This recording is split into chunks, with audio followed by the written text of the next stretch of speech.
Приветствую вас, уважаемые зрители. В этом видео будет обзор распаковка материнской платы обновленной второй версии от машиниста модель X99 MR9S. Ранее я уже делал видео об этой материнке, как только появилась информация о том, что есть обновление этой версии материнской платы, я снял видео, но то видео было, скажем так, обзором виртуальным, потому что я делал обзор на основе имеющихся фотографий и информации из интернета. Но вот я наконец-то купил себе лично эту материнскую плату, она ко мне приехала. Сейчас я вместе с вами ее распакую и посмотрим, как она выглядит на самом деле. И посмотрим на ее качество, возможно, какие-то нюансы. Итак, как вы видите, приехала она ко мне вот в такой коробочке. Коробочка, в общем-то, выглядит новой, не мятой. Единственное, что ее дизайн не поменялся с тех времен, когда выпускались материнские платы предыдущих версий. Хотя, в принципе, было бы классно, если бы эти коробки были тоже оформлены в черно-зеленом цвете. И, в принципе, такие коробки я видел на фотографиях многих продавцов на AliExpress. Но, в принципе, цвет это не так уж и важно. Главное, чтобы была хорошая материнка. Давайте покажу коробочку для тех, кто ранее не видел других версий материнок. То вот так вот она выглядит. Так, тут открылась. Так она закрытая приезжает. Так она выглядит. Машинист. Минутку. Так.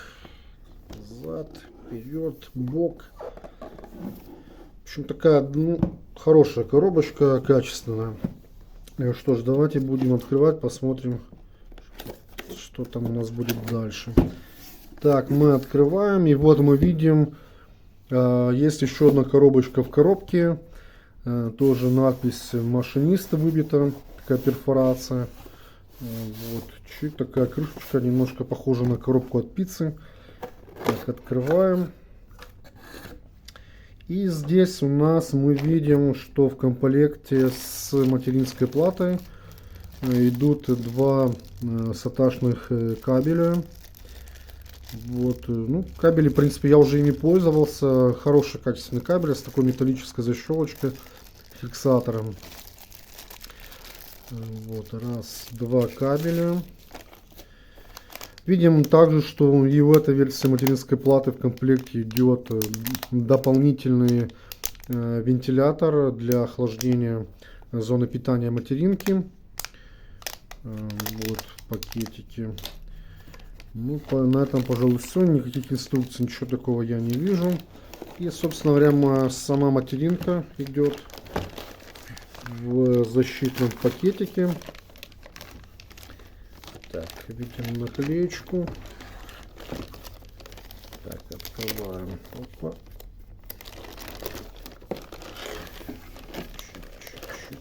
Так, коробочку я уберу, чтобы было удобнее далее.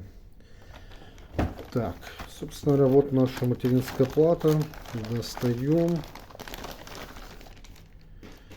Так, что мы видим? Ну, снизу подложка, что удобно. И видим, на материнской плате еще дополнительно в комплекте идет кольцо для установки кулера, что в принципе хорошо, но он раньше был и шел с другими материнками тоже. Так, давайте перевернем. Итак, что мы видим? Ну, как бы это вторая версия. Она отличается от предыдущих 1.0 и 1.2 тем, что исполнена в другом цветовом решении. Такой черный текстолит с зелеными нанесенными надписями и графикой. Плюс вот это вот бокс такой, он тоже выполнен в черном цвете. Предыдущий был серого цвета. Видим зона радиатора охлаждения. Вот, он не изменился, только немножко цвет поменялся. Так ничего не поменялось. Тот же самый кулер, который довольно шумный. И в принципе многие люди его отключают. Я тоже его отключил. И в принципе при использовании процессора с TDP 90 и даже 120 ватт. Без этого кулера все нормально работает. Но тут еще зависит от того, насколько обширный ваш корпус, насколько в нем хорошо организована вентиляция, насколько хороший у вас мощный вентилятор кулер процессора. Так, давайте снимем кольцо. Так.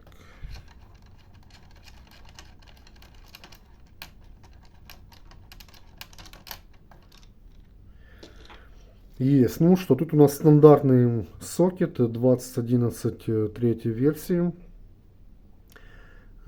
Такая крышечка. Раз. Открывается оно вот так. Так. Открывается. И такая еще защитная заглушка. Здесь мы видим сам разъемчик.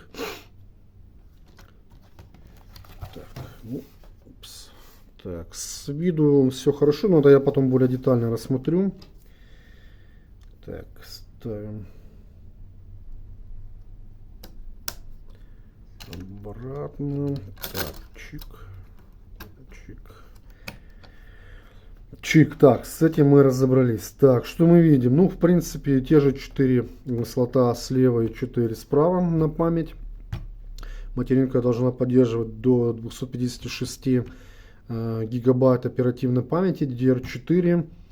Можно использовать десктопную, можно использовать и серверную регистровую память, но не вместе. То есть либо только десктопная обычная, либо только серверная. Иначе, ну, в лучшем случае материнская плата не запустится. Что мы имеем? Имеем вот здесь это то, собственно говоря, основное отличие, чем отличается эта вторая версия от предыдущих версий. Это 8-фазное питание. Вот здесь видно 8 дросселей. Раньше их было 6.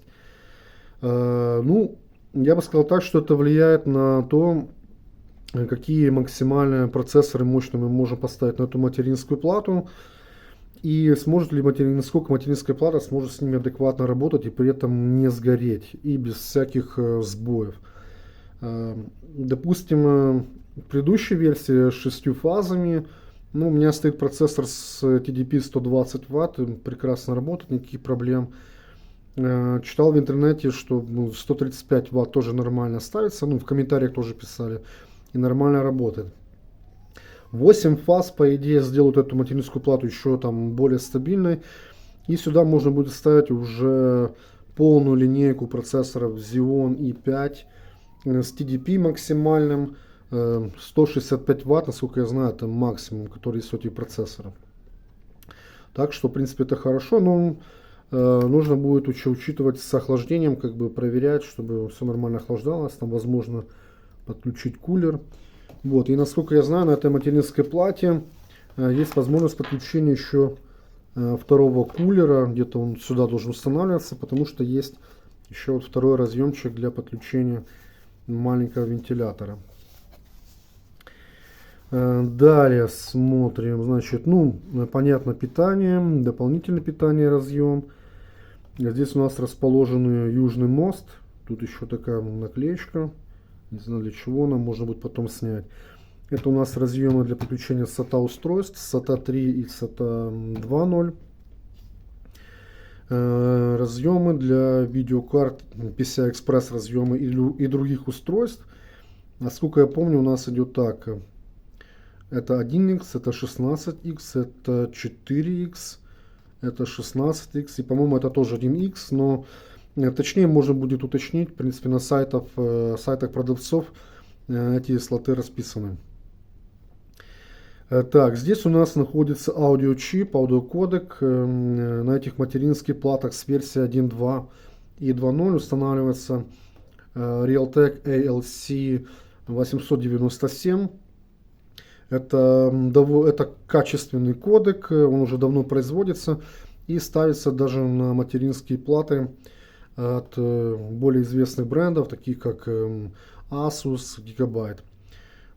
Качество звука на нем, ну, в принципе, на предыдущих материнских платах было хорошее, то есть там для обычного пользователя никакой разницы там либо откровенных каких-то глюков и плохого звучания никто не услышит. Дальше, что у нас тут есть? Ну, видите, у меня модель X99 MR9S, бывает еще i5 MR9S, в чем разница, не знаю. Да, Южный мост, ставится здесь Южный мост, ну, все пишут, что ставится десктопный B85, ну, в принципе, это писались и про других материнские платы предыдущих версий. Возможно, здесь может стоять и серверный C226. Это у нас микросхемка BIOS. Это для любителей перепрошивать BIOS, там заниматься разгонами. BIOS легко доступен, можно его будет прищепочкой к нему присоединиться и перепрошивать. Далее это у нас обычный спикер бипер, кнопка включения, сброса. Удобно, когда у вас материнская плата еще не установлена. В корпусе есть индикатор посткодов. Так, что мы еще видим? Значит, у нас разъемы для подключения SSD-шек формата M2. Вот у нас нижний разъем. Здесь у нас можно подключить Wi-Fi модуль. Верхний SSD-шка формата M2 NVMe. Да, и я еще заметил одну такую вещь. Многие не знают, что кроме SSD-шек формата там 2042 и 2080, ну, где цифры означают ширину, длину, эти материнские платы еще поддерживают серверный вариант SSD-шки 20110, то есть они такие более удлиненные. Давайте я покажу, допустим, вот линейка, это у нас 2080 длина, а это у нас 110. И в принципе, ну, ставить серверные SSD-шки классно, потому что они более надежные, у них более высокий ресурс. И в принципе есть надежда, что на какой-то момент времени они будут более доступны, чем обычные десктопные такие массовые SSD-шки.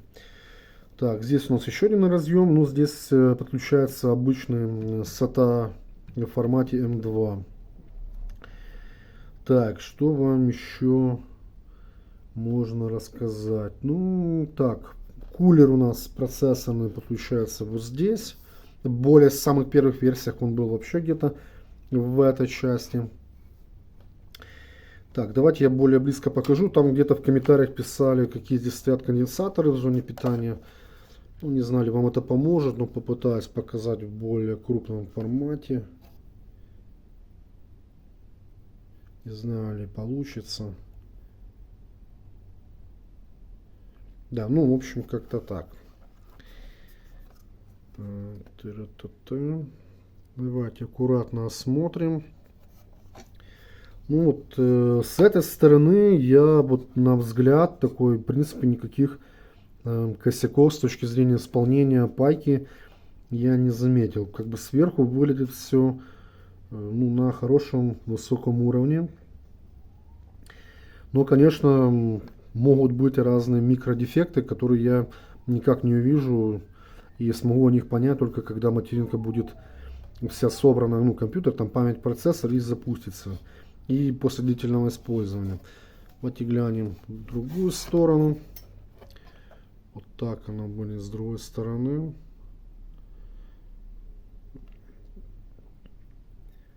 Так, ну, в принципе, с другой стороны тоже я никаких визуально проблем не вижу.